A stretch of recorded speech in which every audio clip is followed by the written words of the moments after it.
kind of root causes we've talked about actually require a restructuring of Nigeria.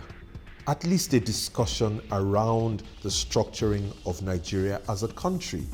Because if people do not feel they have a part in Nigeria as it's currently constituted, it would be a problem to be able to agree on things like land use, to agree on reforms around revenue allocation, around derivation. Those are very core, fundamental issues to the problem in the Niger Delta. These are longer-term issues that only a sovereign national conference can deal with at the end of the day. We can postpone the discussion, but I promise you that history will keep repeating itself in the interim. However, by the time we get to that sovereign national conference, we should recall that what is happening in the interim is that an amnesty program is being offered. Is amnesty the better solution to even providing palliatives at the main time? I would like to differ, because the problems that we're facing around the country is that there's a youth bulge. So there are many more people who could be agitating. If you do an amnesty here, are you going to do an amnesty in the Northeast?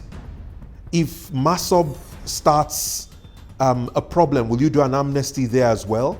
If it's Odua youth, in how many places can we use an amnesty as the solution?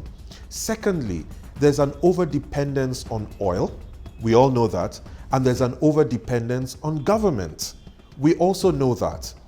So except we find a solution that deals with these issues, we will not even be dealing sustainably with the problem whilst we wait for an opportune moment to have this big discussion about who we are as a country, Nigeria, and our place as citizens.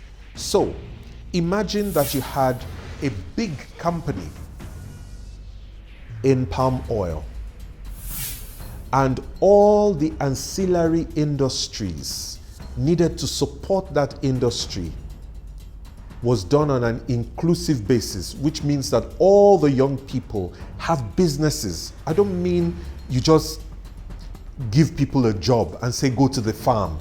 No, that they had businesses. So those who are doing cleaning, those who are doing grading, those who are doing sorting, those who are doing packing, those who are processing, that people have real businesses. And that you give people the opportunity to build a business and you help them get end markets for that business. You will be empowering economically the youth of the Niger Delta in a way that can be replicated across the country. You might want to replicate that in the Northeast. You might want to replicate that in other places, but let's stick with the Niger Delta. So you do it with palm oil. Then you do it with aquaculture. You do it with cassava. And you have major players who are processing in that area and who are buying, and they themselves, the materials that they are producing, they have end markets for.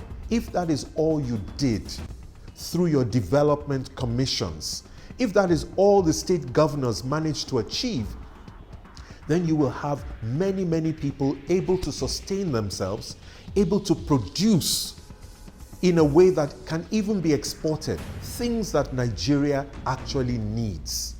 Now, you will come with other constraints, like where will they get the resources from? Where will they get finance? That is good use of the amnesty money. That is a good place to invest the money, invest in the youth, invest in the equipment, give them the loans to be able to lease the equipment they need for their factories. Let us get the production going. And I promise you that the next thing, you will have more empowered people who start to demand certain basic infrastructure to be in place from their state governments. Yes, they will also pay tax, but they should earn real money, because handouts can never solve the problem of the Niger Delta, and it cannot solve the youth problem in Nigeria either. It's about time that we looked at the commercial architecture of our economies, especially in the Niger Delta, and start something new. There's an opportunity in agriculture, but there's opportunity in other areas as well. So, with the restive youth in the Niger Delta, agriculture is not the only area that they could go into. What about the area of oil itself? Yes, oil is a vanishing commodity, but why don't we have tank farms run by young people in the Niger Delta? Tank farms. What about the cleanup operations of the Niger Delta? How many Niger Delta companies are involved with cleanup? What about returning and restoring the biodiversity of the area? If you said that Niger Delta people came together and founded companies in partnership with international ventures that have the capacity and taught how to clean it up and return the environment to what it was like before, isn't that better use of the Amnesty money? $100 million in pipeline surveillance contracts. If we used some of that kind of money to rehabilitate some of the land in that area, because they can still be restored. And if we talk about marine life, shrimping, propagation and growing of crabs, generally providing fish and things like that, who feeds the country? Do you know that most of that actually comes from the southwest today? Ibadan is the center for catfish farming in Nigeria. It's not the Niger Delta, it's southwest. What about poultry? Poultry farming. Most of the eggs shipped out to the Niger Delta are shipped from places like Ibadan, not from the Niger Delta itself.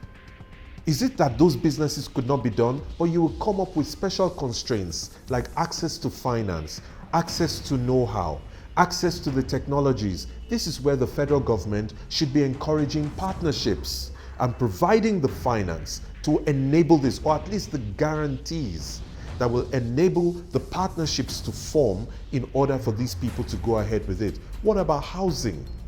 What about specialist road creation that is appropriate for the swamps, not just general road creation of throwing concrete at it? There's so much that could be done to revamp the economy of the Niger Delta. So how much of that have we thought through? We need to have a master plan for that. And that is what we expect the federal government to put in place.